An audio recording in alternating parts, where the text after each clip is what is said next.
If someone had asked me to tell them one important thing about this car,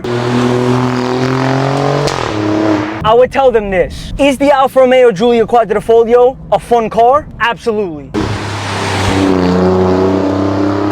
Is it fast? Of course. But one thing that this car does better than any other car on earth is that it will 100% bring you closer to God. And as I would say that, I would look them straight in the face like this. Okay, let's do this thing. In the year 2017, the New England Patriots pulled off the largest comeback in Super Bowl history against the Falcons of Atlanta. Jay-Z released his last solo rap album to date titled 444 on the last day in June. And Alfa Romeo released what I consider to be one of the most misrepresented, charismatic modern enthusiast automobiles in history. This is the Alfa Romeo Giulia Quadrifoglio. Come on. The Giulia part of its name refers to the four-door sedan sold in stores today, but this is no Mickey Mouse four-cylinder turbo. No, you see, that's where the Quadrifoglio part of its name comes in. In Italian, Quadrifoglio translates to four-leaved clover. And to the rest of the world, that may just be a symbol of luck or rarity. But for people like you and me, that Quadrifoglio represents the highest performing enthusiast variant that Alfa Romeo has to offer. The Alfa Romeo Giulia Quadrifoglio was introduced for model year 2017, which is actually what this car in front of me today is. And we also know that 2024 is the final model year that you can buy one of these cars new from the dealer. Powering this loud-mouthed metallic flaked machine is a 2.9-liter BiTurbocharged V6 engine that makes 503 birds to the back two wheels exclusively. So check this out, Ferrari is adamant that the world knows they had nothing to do with this engine, even though Gianluca Pivetti is the man responsible for this block of juice, who, if you're not catching on, is also the designer of several V8 Ferraris that have the same dimensions as this engine, just 2 more cylinders. So, is this really a 4-door Ferrari? I guess not. Anyway, as far as sports sedans go, this car looks incredible.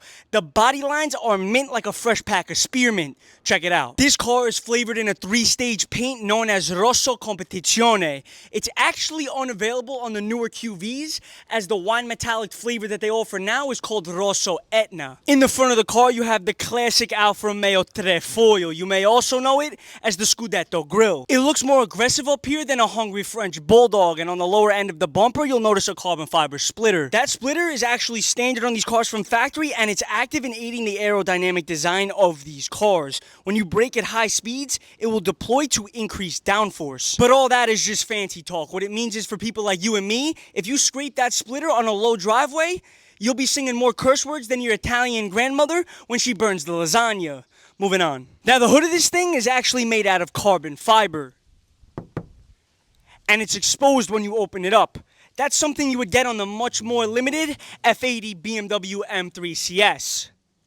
Just saying. Now, these are the 19-inch Tecnico style wheels, which I believe came standard on these cars when it was new. You also had the option, which was more expensive, of the classic Alfa Romeo 5-hole wheels. However, these days, the reverse is actually true. These wheels are a $750 option, and the classic 5 holes come standard on these cars. That's some real Italian thinking, wouldn't you say? As for the brakes, I do believe there is a carbon ceramic option that's now offered. However, the steel joints like this are manufactured by Brembo. You can get the calipers in either black, red, or yellow. However, the yellow ones, I believe, are now unavailable, which is unfortunate because I think they complemented these metallic flavors the best. If you happen to catch one of these cars with gold brakes, it's either one of the super exclusive 100-year anniversary models, or it's one of the 5 special editions that they've released in about a 3-month span recently. Now, moving around the side, you have the Quadrifoglio badges on each fender, and there's carbon fiber rocker panels. I'm pointing them out purposely to remind you that they're actually there. Because when you go to parallel park, I already know that 95% of you are risking that 25 cents in the meter for a $25 parking ticket in the first place, right? Well, now if you park too close to the curb, you run the risk of scraping that carbon fiber, which will cost you thousands of dollars. So think about that next time you run out to go grab that poppy seed bagel with a cup of coffee. All Quadrifoglio models come with a painted tinted carbon fiber roof like this one. Around model year 2018, you started to see a $2,000 option pop up on window stickers that allotted for an exposed carbon fiber roof. And for the record, I actually think these roofs look better on the cars painted, but let me know what you think in the comments below. Around the back, you'll find a carbon fiber trunk lid spoiler and a semi-stacked quad exit exhaust system, which is actually my favorite design element on these cars. There's also a heavily race-inspired rear diffuser. These cars come with a valved exhaust system from factory, so above 3,000 RPMs, this thing starts singing. However, if you have the car in race mode, things are crazy all the time. Check this out.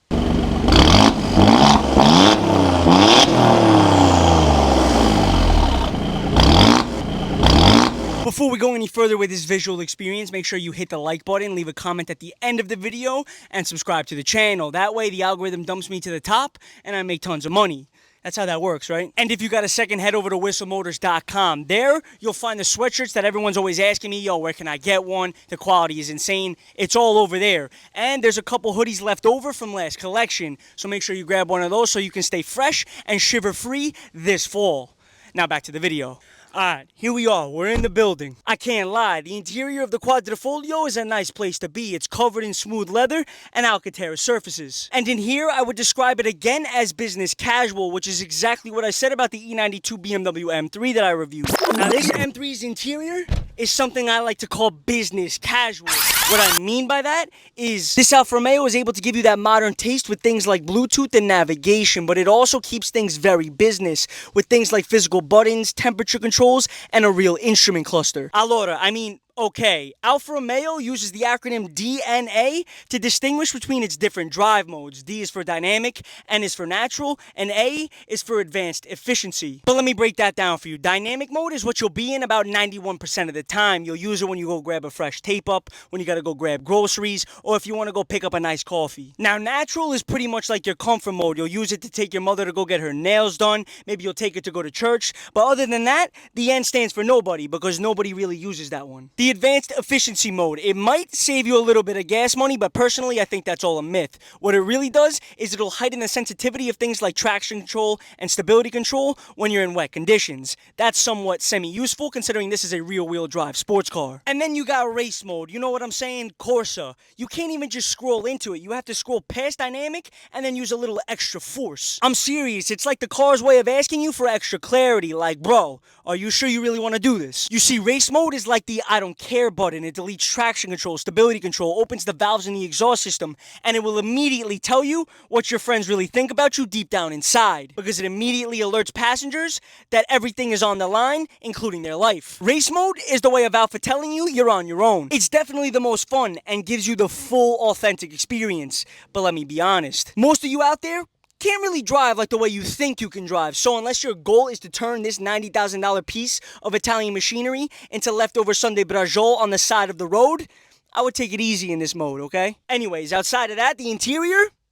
super nice. You get these column-mounted paddle shifters which assist with the ZF 8-speed automatic. It shifts super fast. It has a nice grunt to it. Hey, yo! It's seriously good. Now, this is literally the original 2017 QV, but from model year 2019 on, you'll see a little Italian flag on the center console, a different shifter, and some other small tweaks and updates to the interior. In this car, you'll notice that it's missing the beautiful sparkle carbon fiber bucket baptism seats, which in my opinion are an absolute necessity. They look incredible, they fit this car's personality, and for $3,500, they're absolutely worth the money. Now, you may have noticed that this car does not have the Alcantara carbon fiber and smooth leather steering wheel that many other QVs have, which also changed with some of the newer models. The two most important interior options, the Alcantara carbon steering wheel and the sparkle bucket baptism seats.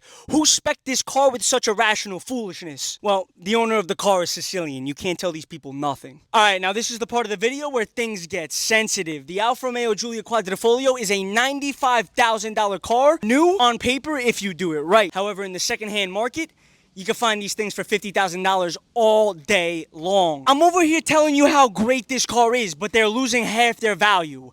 Why? Well, the way I see it, there's a few reasons. The biggest of them is that consumers simply just don't trust Italian-made cars. There's a largely recognized stigma that these cars break down often, therefore they're unreliable, and therefore they'll cost you a ton of fazul. And what doesn't help is that when this car came out, the early versions of it did have a few well-known issues. I'll give you a few. Electrical issues. These cars are known to throw crazy engine codes on the dashboard that would make any driver fall into panic and think that it's absolutely over for them. But strangely enough, 85% of the time, there's actually nothing wrong with the car at all. And all you need is a computer to reset it, and then it'll calm down. It's a very simple fix, but it's extremely frustrating. So now imagine the average person. They don't have one of those computer tools to reset the dashboard in this car on them at all times. So what's gonna happen? They're gonna call a tow truck. It's gonna go to the service center. It's probably gonna sit there for days, and it might even cost you some money, depending on your warranty situation. Now that's an incredibly difficult situation to deal with, especially if it's happening on a regular basis. A few people also noted ABS issues on some of the earlier cars. I'm allowed to tell you that this car specifically, which has less than 2,000 original miles on the clock from new,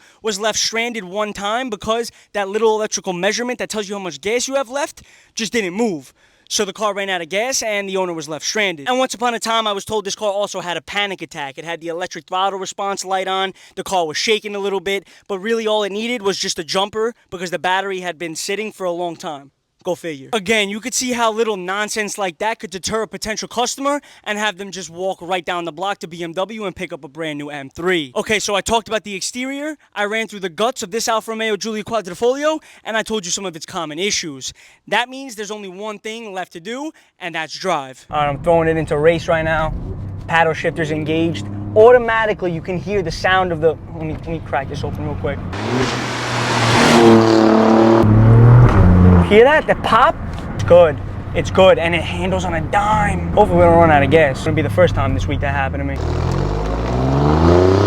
This car's good, man. Downshift. One more. Handles perfectly. Thin steering wheel. No, this car is ridiculously fast. You hear that? You hear that? The twin turbo kicks in like a Jackie Chan karate kick. Ooh, it's good. It's very good. One more. Stupid. Stupid. This car is stupidity. I love this car. It's fast. Right away.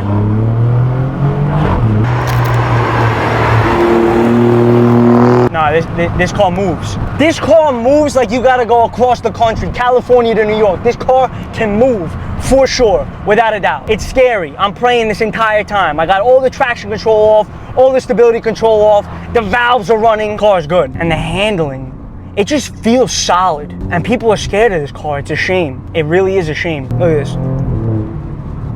Column mounted paddles feel amazing. You know what I'm saying? You know exactly where they are at all times. Does it take a while to get used to? I mean, no, I'm gonna say no. I drive a stick shift, which is one thing I wish this car had. I wish this car in America had a stick shift. I know in Europe, overseas, there was a manual shifter. Oh, that car is probably incredible.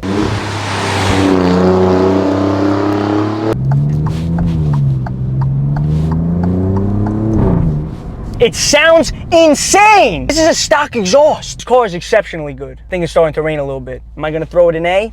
Absolutely not. The Alfa Romeo is good. It's an extremely, extremely misunderstood, underrated sports car. For the money, this is a $95,000 car. If you get it right with the sparkle buckets and everything you need from new, you can get these cars for less than $50,000. It's a shame that it has the reputation it does, but I mean, it's also an opportunity. If you understand what you're up against, I mean, this car for less than $50,000 is...